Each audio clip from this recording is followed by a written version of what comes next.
Saprasa. So continuing our story, like I said in the previous video, um, through the help of my husband's cousin and her husband, they introduced us to the church, which helped their marriage out.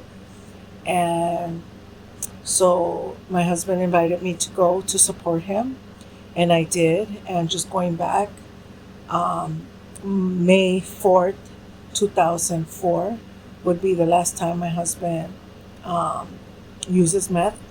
And he's been clean going on 22 years now, and we're very happy and proud of him. Um, my husband says that he didn't do it for himself, he did it for us, for he won't lose us, his wife, and his kids.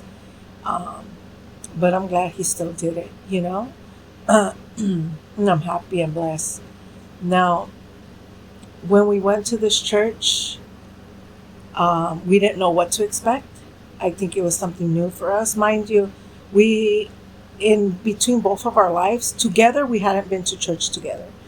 Um, we grew up, and I've been to different churches, been to Spanish Christian, I've been to Spanish Catholic. I had never really been to an English one. And then my husband, he also was doing Christian, and I think Jehovah's Witness. I'm not too sure. But anyways, when we get there, his cousin and and her husband, they're guiding us. They're there, and they're introducing us, and we go. Mind you, we have no Bible, we have nothing. They lend us one, and then later on we buy one. But when we went to this church, now, even though I had never been to a victory outreach, but I have seen videos, I've heard about them, I've seen plays. If you grew up watching Duke of Earl, that's a play that I love about Chicanos, Cholos, the gang life. I like all that kind of stuff. So I knew of Victory Outreach, and I love that because you can be you. You could be Chicano. You can be you know, you don't have to be embarrassed from what you did. Or, I mean, for not for what you did, for who you are, and the way you dress and the way you talk and everything. And so when we went to this church, we went to Calvary Chapel of Montebello, down the street from the high school, Vale Continuation School, that I graduated from. And it was Pastor Pancho. And let me just tell you something. This was a victory outreach for me. I didn't know the Calvaries were almost like victory outreach. I have never heard of Calvaries before. You know, now I know there was a Calvary Whittier, a Calvary of, I'm not too sure if it's Chino and Downey, but this was Calvary Chapel of Montebello. Today it's called the Ark, and they have remodeled, and it's really beautiful. They have evolved, and it's really beautiful. But we were there when they just started, when it was barely getting built and everything. And so when we get there, Pastor Pancho, he got saved, I think, in the 70s, but he was from East LA, from the neighborhood gangs, you know, drugs, all of that, alcohol. And he became a pastor. He got saved and became a pastor. And he's a Chicano. And I felt so comfortable. It was people that were coming. We went on a Wednesday night. It was people coming out of work dressed like us regulars. It was people dressed like me. At the time, I was dressed in maternity clothes because I'm pregnant. And it was just beautiful. It wasn't overdressed. It wasn't hats and ties and dresses. It was regular people wearing regular clothes. Bummy, dirty from work, just regular. And that's what I liked. And I felt so comfortable there. So that week or that day, me and my husband got saved. We became born again Christians. And let me just tell you the feeling. My mother-in-law didn't think I was going to like it, but I ended up loving it. And I want to tell you something. I think I needed that as much as my husband needed that. Even though I went there to support him, I needed that for myself. Um, I'm not just going to go on all religious here about that, but I really needed that for myself. We both needed that together and separately. And it was a beautiful feeling. From that day on, we decided we were going to get back together and we were going to make this work. Um, we're going to be parents of 2 kids now. And we needed to get our shit together. We needed to grow up and be parents, be responsible. And now the journey was very hard. It wasn't as hard as the problems we were having, but the journey, 2004, 2005, and even to this day, sometimes it still comes up, but it was a long journey. 2004 to 2005, the middle, it really was a journey for us because it wasn't easy. Mind you, my husband just got off of meth, smoking meth, trying to take his own life and dealing with all the problems he was dealing with, plus our problems. It wasn't easy. It's not easy for a drug addict to get clean. But we found out that the church had, Calvary Chapel Montebello had a CRINCH program. They had a program for people that were addicted to alcohol, sex, drugs, anything. And it was called Quench. And it was Friday nights. And it was mostly men, but there was a lot of women in there supporting their spouses, their brothers, their friend, anything. Excuse me. And so we started going to that. And oh my God, we met so much beautiful people. People like us, people that were struggling, wives and husbands that were struggling. If it wasn't for my husband's aunt, my mother-in-law talking to his tia, my husband's cousin and her husband, and Calvary Chapel Montebello, Pastor Pancho, we would not be where we're at today. So yes, I have a different opinion about church and religion today in 2026, but I am always grateful that they saved our marriage. And not to be over here religion and this and that, and this is going to work for everybody. No, I'm not going to tell you that. You have to find what works for you and your family, and for you and your spouse and your people, your family members.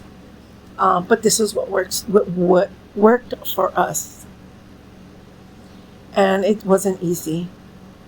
Mind you, I have a 3.5-year-old. I have a toddler. My daughter was 3.5. No, 3, almost 3.5. And we have a baby on the way. So in the church, they have the front for the adults and the back for the kids and babies. And we would have to take them back there. Mind you, we had never been separated from our daughter. Well, at least me. She was always there with us, unless she was there with my mother-in-law. And so we would take her, but then she would cry. And so we did that for a while, where she would go in the back, they'll cry, they'll call us. And we kind of didn't like that route, but we understand it. And then we had my son, our son. He was born, our rainbow baby. And it was a beautiful thing because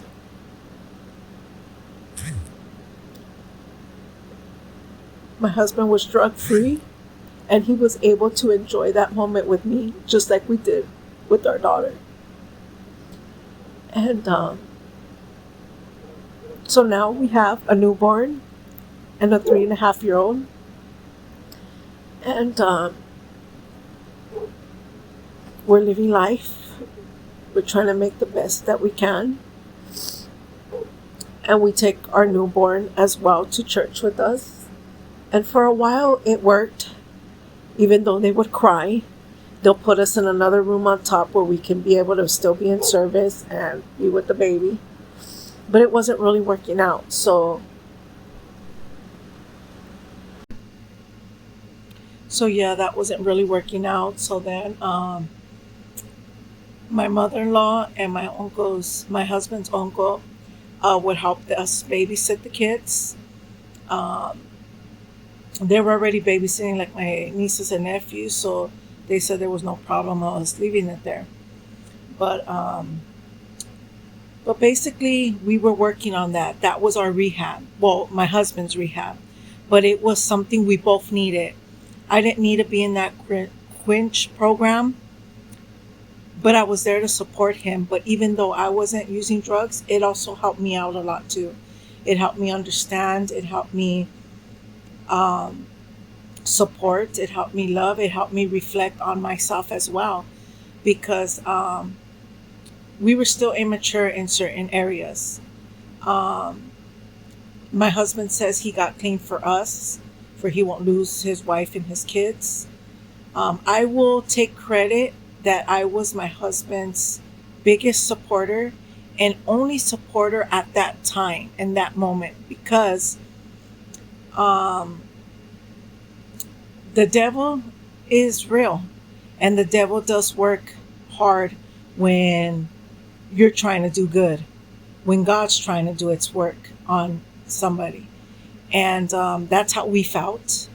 I feel like if I wasn't in my husband's corner to fight for him, to fight for him, to fight with him, and continue that fight, I don't think he would ever got clean. And I want to thank, and I'm grateful for that moment that God put Artia there to go to the house that day, and she was able to share what happened with her daughter, and the prima was able to help us, and the primo, and stuff. Now on another video, I'll share how that all worked out through the church way and what I learned as well. But just know that we've always went fishing as well. That was always our hobby. We love fishing. I don't fish, but my husband fishes. And it was nice to go. I love going just because it was relaxing. Back then, we didn't have phones. So we would go to the parks. We would go to the beach, to the piers to go fishing. But after my husband, to distract him, after, using this stuff, we started going more often than we did before. Before it was like once a month or every little while. It wasn't like an every day or every weekend thing or every during the week thing. And it turned out like that. And so we had that to distract him. Also, my husband, what affected him as well is that he's always been on the chubby side, fluffy. And with the drugs, he did slim down a lot. But after the drugs, food became his addiction. Anything else you get after that or do in life, coffee, soda, candy, whatever, it's all an addiction, right?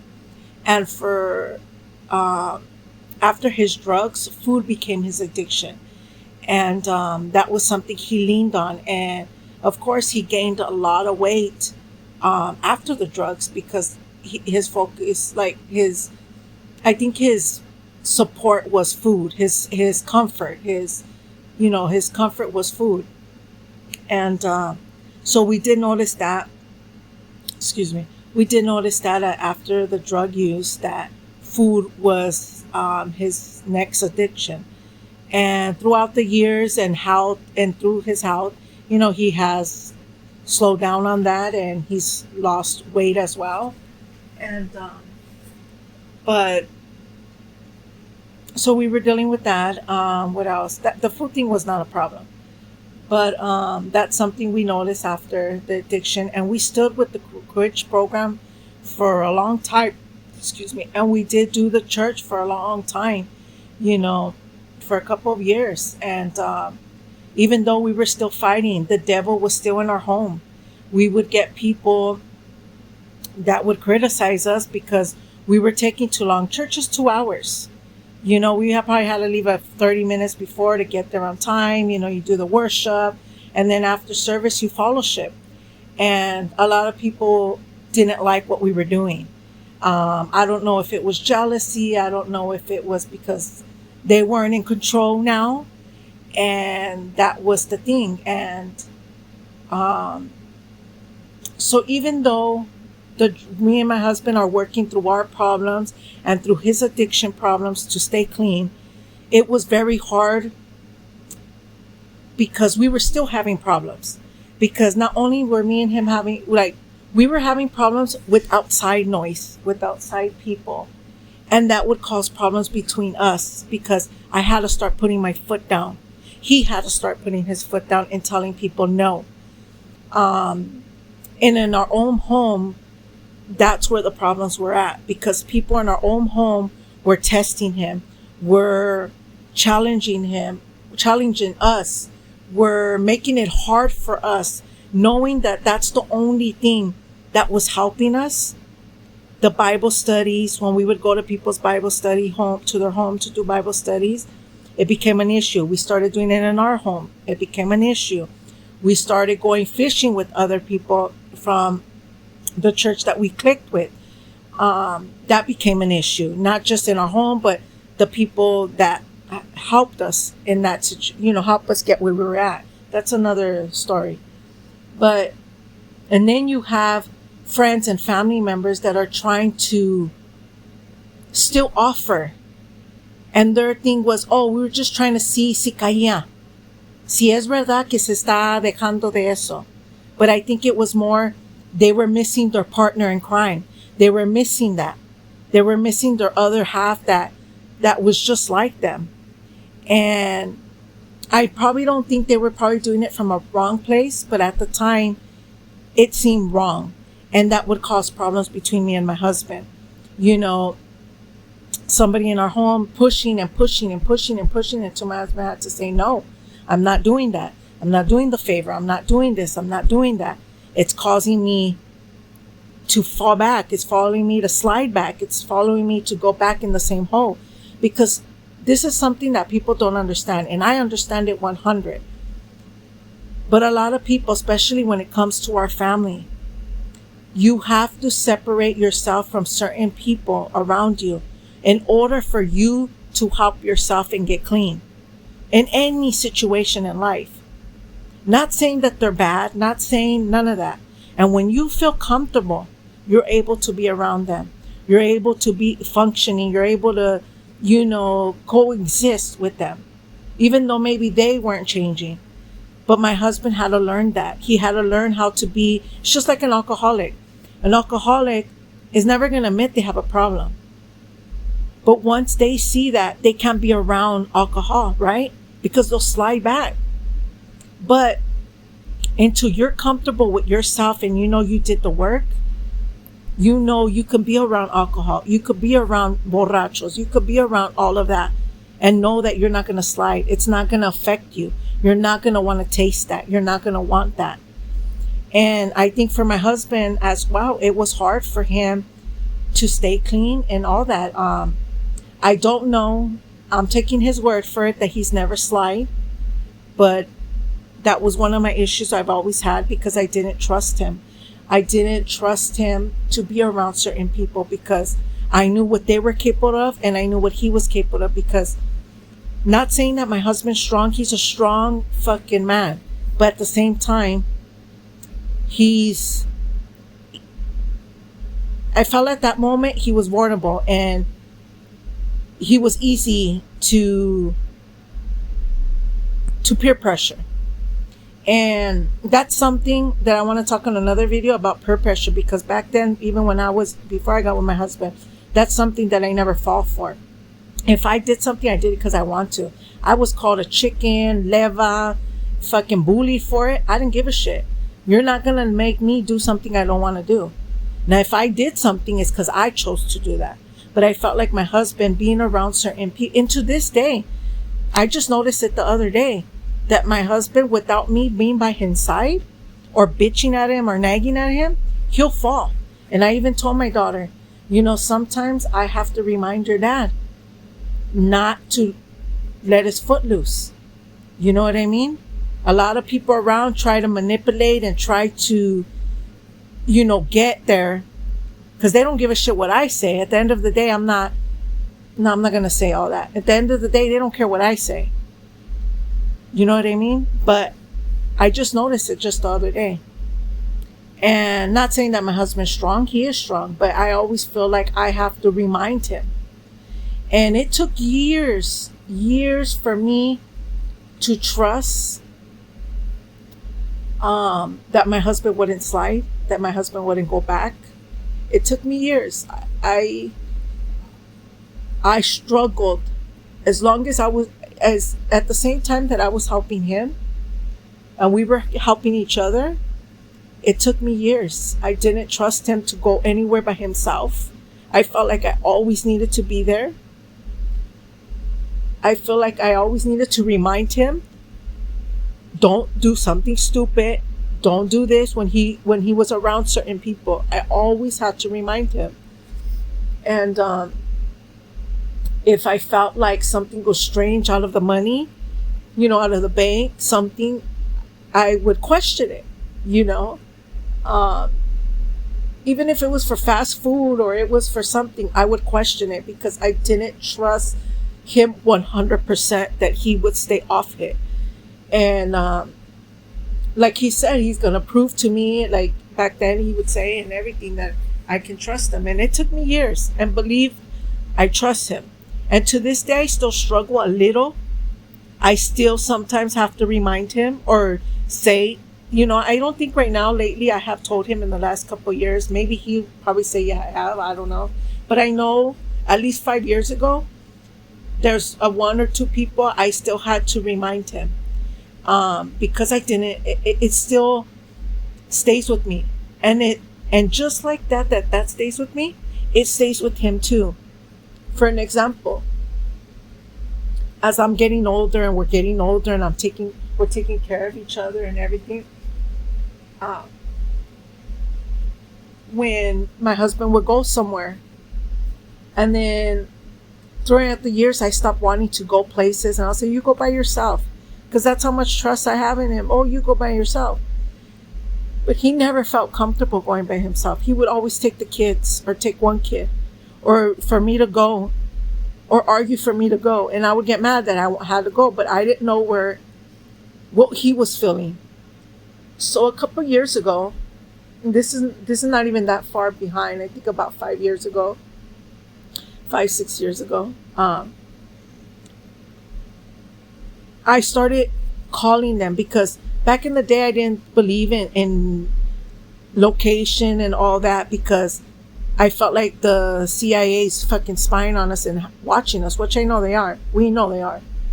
But I would start calling them, like if my daughter and my husband were out, and I would worry. Now, when I would call him before, it was always to question him. Where the fuck you are? Why are you taking so long? It doesn't take that fucking long to go to the store, get this and that. And that stood with him. Right now I'll get to that point. But then I started changing my ways and my thinking, that I started calling them, hey, are you guys okay? If they got pulled over, if they got in an accident, if something happened, fucking road rage. I know how shit is in the world. Like when police brutality was happening, everything, like that shit fucking scared me for my husband and my kids. So I would call and do that. And he felt, so on his side, he felt like I was checking up on him, that I didn't trust him, that he was doing something wrong. Yeah, but I wasn't doing it for that reason, for not trusting him in that way. It was basically, I wanted to make sure they were okay. But like I said a couple years ago, even my daughter and my son told me that he's traumatized. From all those years, he's traumatized. He feels like I don't still trust him. He feels like if he goes by himself, or he doesn't take nobody with him, that I'm not going to trust him. Or when I'm calling and checking up on him, he thinks it's for that reason, which is not. And we had a conversation about it, and I explained to him, we just had to communicate how each other both felt, and where we're both coming from. And now I have got better on that. But like I said, that journey was very long. Um, in the end, we did work it out. We stood together, thank God. We're going on 27 years together, and I'm so happy and blessed. Um, and I'm not going to lie, we'd still argue and have our disagreements, but nothing compared to those first 5 years. Nothing. And I'm not even giving you guys everything. I've only said so much. I already said a lot, and I didn't go in detail on a lot of stuff. But I'm glad that we went through that in the beginning, because I don't think we would have probably got through it if it was in the middle or now. It'll probably be ridiculous now, be doing all of that. But I'm glad that we grew up. I'm glad that we matured. I'm glad that, we were able to get through that because for the love we had for each other. But it's a beautiful thing. I mean, that's why I love our story, because it's not all lovey-dovey. It comes with a lot. You have to learn how to compromise. You have to learn how to communicate. You have to learn how stuff. I mean, this was the cards that were dealt for both of us, 2004 was our last big thing. And even though we have little arguments or disagreements here and there, I'm so glad it's nothing compared to that, because our kids didn't have to see that. Even though my daughter was around, and my son, that's when we were getting our shit together. And my daughter says today, even though we talked about this with them, she doesn't remember anything. And that fucking makes me happy. That really makes me happy. Now she knows she was sitting on the stairs crying because we tell her that story. But for her to remember, she doesn't remember, because back then she was like 2 years old. But I'm really glad that they don't have to see mom and dad fight. Now my son, when he was born, and through, as he got older, any little conflict, any little argument stuff, he would get scared that we were fighting, and he would get scared. And even not no more, because now he just doesn't give a shit about nobody anymore. But a couple years back, he would try to change the subject if he felt like we were arguing or we were fighting, or between me and him, or between me and my daughter, or something. He would change the subject and do something silly, so we pay attention to what he's doing. And that was his way to distract us, because he felt like he would get really sad. He would start crying, like out of nowhere. He would have days where he would cry, and I would tell him, "Why are you crying?" He goes, "Because you guys are fighting." And because I always talk very loud and aggressive, and that's my way of communicating. That doesn't mean that I'm fighting or I'm arguing with somebody. It's just, that's my way of talking. I talk very loud, very aggressive, very rough, very harsh, and I cuss when I'm talking, but I'm talking out of passion or out of love. It's not an argument, but to him, it felt like it was arguing. And so we had to kind of switch that off a little bit, well, at least for me. But I was like, wow, imagine if he would have seen us the way we tell him too. Like, we used to tell him, like, "Oh no, this ain't even fighting or arguing. This is just a little disagreement." The way we used to fight before. But like my daughters explained to me, it doesn't matter what situation. Trauma is trauma. And, maybe he didn't see the trauma, but he, felt it. I don't know. But thank God my kids didn't have to see us go through that. And we've been living happy since then. We have our ups, our downs, we struggle, but we keep going because we keep fighting, because we love each other. And that's what real love is. That's what real being in a relationship is. Having a family, having a house, a home. That is real life shit. Not all this fake shit you see on social media and shit. We're real. And we like to be different. You know, my story might not be like yours, or maybe some of the shit that I've been talking about you can relate. Or you're not the only one that was feeling like that, or what you're going through now. You know, now I understand the Cubano. You know, the end of 2004, I finally understood what he was saying. That I was going to go through a dark stage in my life. But at the end of the day, I was going to come through it. Go through it, come through it, get through it. And I was going to see the light again. And I'm happy we did. We got to see the light again. We got to see happiness again. We got to, you know, and every year that my husband celebrates, we don't do anything big, but just the simple knowledge of his happy, like for this year, happy 22 year, you know, anniversary. Because that means a lot to us still. We still celebrate it. Because it took a working progress.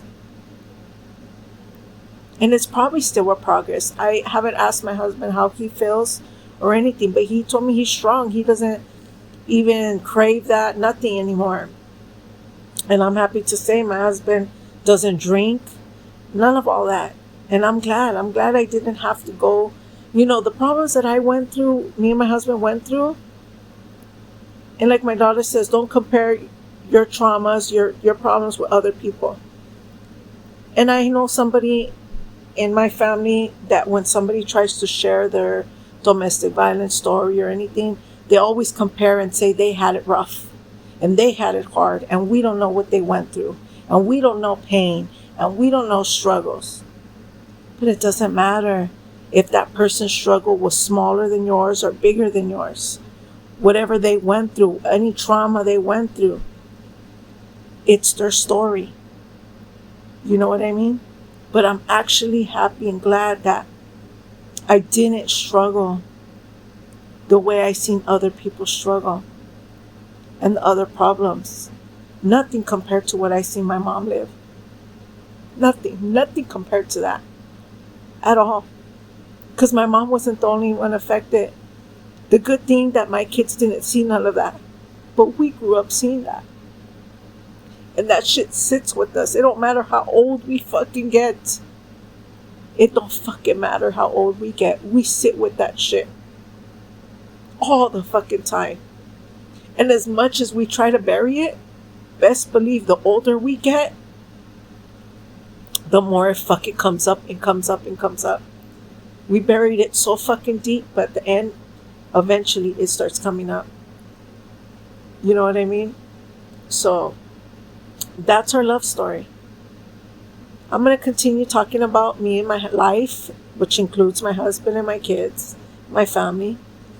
But this part is done. I'm so happy that I was able to share this. And hopefully one day I can have my husband come up here and he could probably correct me on some things that I probably missed or share some things that I missed. And if he's comfortable talking about it. But yeah, I'm really happy, you know, that we're going to complete 27 years this year. We have 2 young adults. And my husband's been clean for 22 years. Thank you for listening. I'll continue on another video. Hope you like the story.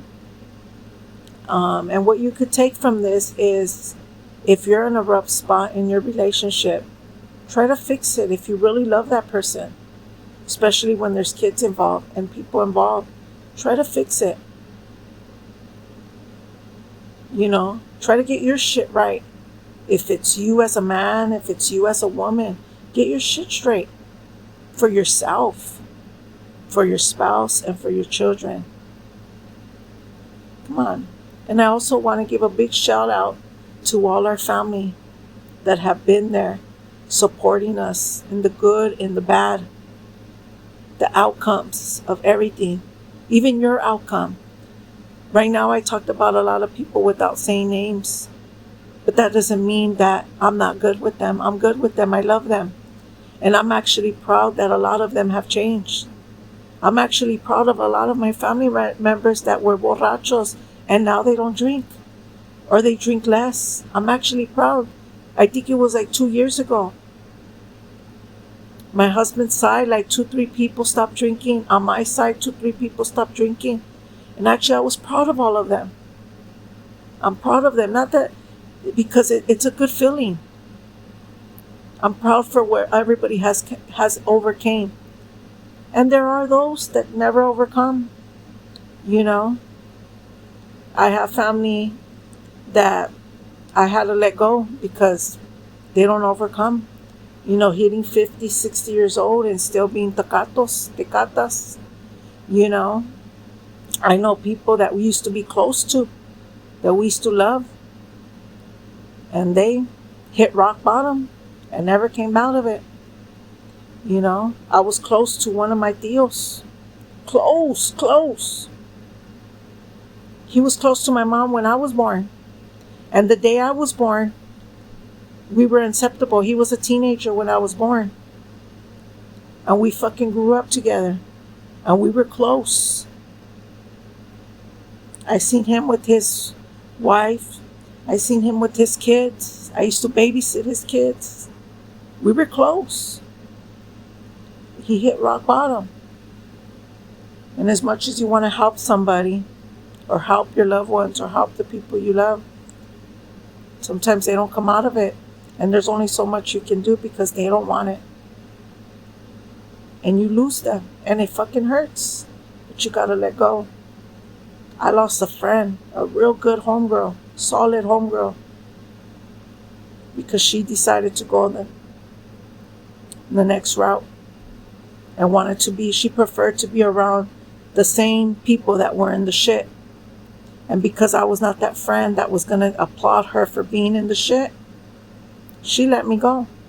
And I had to let her go when she tried to reach out. Because, no, girl, you're my age and you're still fucking up? Nah, I'm good with that. And it fucking hurts because you lose good people. You know, I look at pictures, I look back at pictures. There's people that I hate. And I do hate. I don't care what you say that you can't hate. I fucking hate. There's people I hate with my fucking soul. And I used to share a plate of food with them. I used to sit on the table with them. But I fucking hate them today. Because what they did me dirty. But what I'm saying is that I look back at those pictures, you know, and I keep them because those were good memories with their kids, my kids, you know, good memories. And it hurts me to see that the people I knew in that picture are not the people I know today. You know what I mean? I have a deal that told me a couple years ago, maybe about 6 years ago, he told me, damn, I noticed that you don't have so-and-so and so-and-so on social media. What happened? You grew up with them. You used to be so close with them. Like I told him, nah, I'm done. Can't be around that no more. Too old for that shit.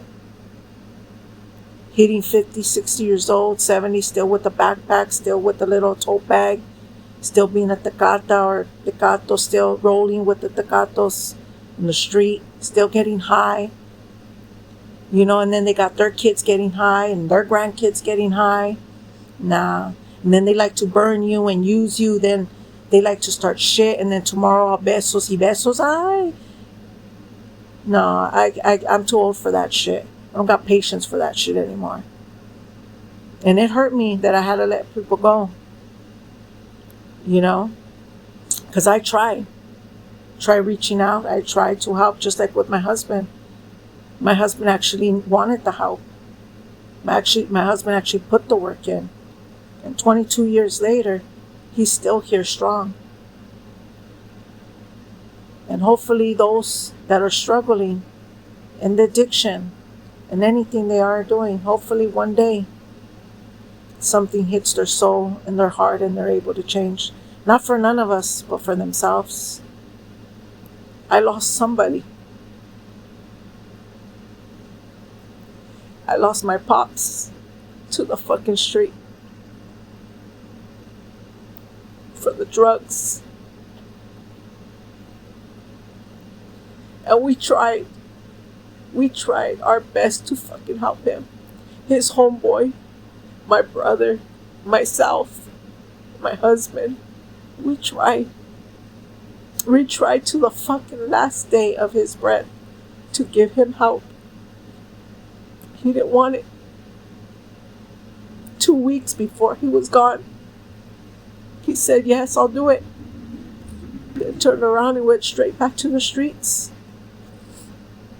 He died happy, yeah. He died for what he loved. And died loving what he does, what he was doing. But that hurts. Fucking hurts because he loved the streets more than he did us. He loved that shit more than he loved us.